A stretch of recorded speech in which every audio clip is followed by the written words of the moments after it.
damn, man, these fitness influencers nowadays, they're just spreading some BS all over the place. It's funny because I was recently scrolling through Instagram and I just found three of these big lies that these guys are telling you. So I figured I'd make a video and basically talk about why it's not true. So the first one is training beyond failure. Right now, it's in vogue to train Dorian Yates or Mike Mentzer style training where it's hit based and you're training all out, you're training beyond failure. But it just makes me laugh because the people that are talking about this don't even train that way themselves. If you watch their videos, they're training nowhere near failure. Now, I don't want to discredit Dorian Yates and Mike Mentzer because their training style has some things that can be applied. And let me explain. This is the best way to do it when it comes to building muscle. So, in order to build muscle, you always have to progress, whether that means beating your reps from last week, adding more weight to the bar, and doing your sets with better form. Those are the three key ways to actually put muscle on. So let's just say, for example, I did 315 on bench press for 8 reps, and I did 2 sets of that.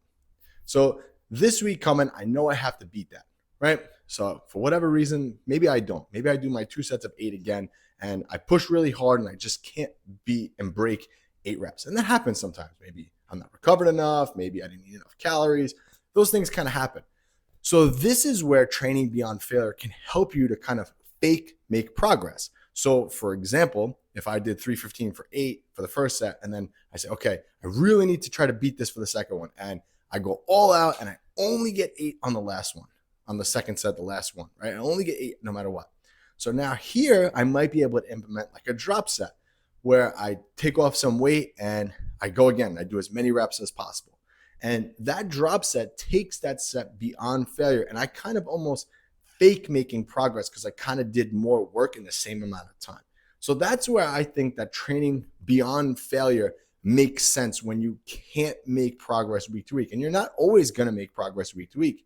And sometimes even if you tie what you did last time, that's good. That's not a bad thing because maybe your form was better. Maybe you had a better mind muscle connection. But sometimes you need a little push to kind of get you over that hump. And that's where training beyond failure can really help you. I don't think you should train like that all the time. I don't think it's necessary. But like I said, you can use it to kind of fake make progress from workout to workout when you don't beat the logbook. So that's the first thing. Most of these guys, like I said, they don't train hard enough to begin with. So it just makes me laugh when I see that one. Okay. Number 2, you need to be eating less than 1 gram per pound of body weight in protein and a calorie surplus. Dude, so here's the problem. When you're in a calorie surplus, you're eating a lot of extra calories. And I understand why this person's saying that. Usually when you have protein keeps you fuller longer and it makes it harder to eat other foods.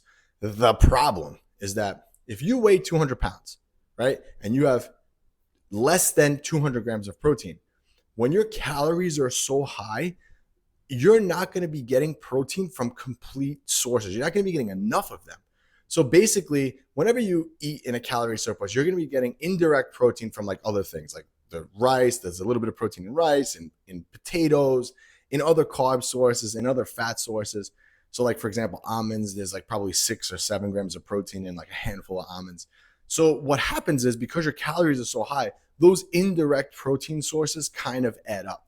And this is where this theory goes right out the window because you're not getting enough complete sources of protein. And I've done this before and I've made this mistake before. When I was consuming over 4,000 calories and my protein intake was real low, like around 180, most of my food and my protein intake, like I was having chicken with dinner and it was like 3 ounces.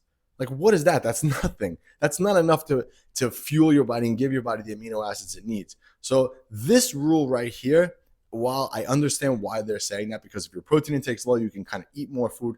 However, when it comes to providing your body with the building blocks it needs to build more muscle, less than ideal. You want to get over, if anything, if you're in a calorie surplus, I always try to eat over 1 gram per pound of body weight just because I want to ensure and give myself the insurance that I'm actually giving my body the most amount of complete amino acids I need to build as much muscle as possible. All right. So that was the second one. And number 3, this one makes me laugh.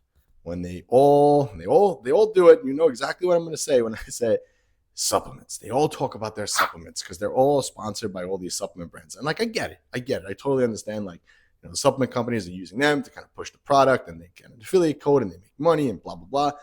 But These guys talk about how supplements are necessary. Test boosters, blood flow products. Like, come on, dude.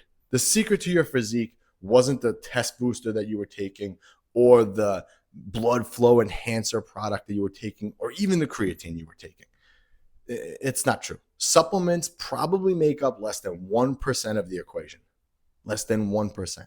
I'm not saying that you shouldn't have any supplements, but I've wasted so much money, especially when I was younger, buying supplements.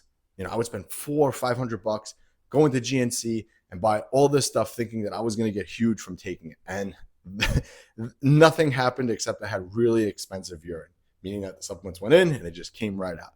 Supplements are not necessary to build muscle. The thing that's necessary to build muscle is 1, hard training, and 2, eating enough food. You have to be in a calorie surplus and you need to do it for an extended period of time. Those are the 2 things that's going to build muscle, not the test booster that you're supposedly taking or you need more blood flow to get a better pump. Like nonsense. You know what will give you a better pump? Food. Eating more carbohydrates before your workout, having an intra-workout carbs, having something in between your workouts so this way you're properly fueled. That's going to give you a better pump. Having enough water, not these stupid supplements. So guys, save your money. Supplements are not necessary. All right. And because you made it this far into the video, I got a free gift for you because I want you to avoid all the traps and things that I went through. I'm going to give you a free 6-week training program. No strings attached. All you got to do, click that link below and download the program. It's all yours. All right, guys, this was Anthony, AB Fitness, and I'll catch you on the next one.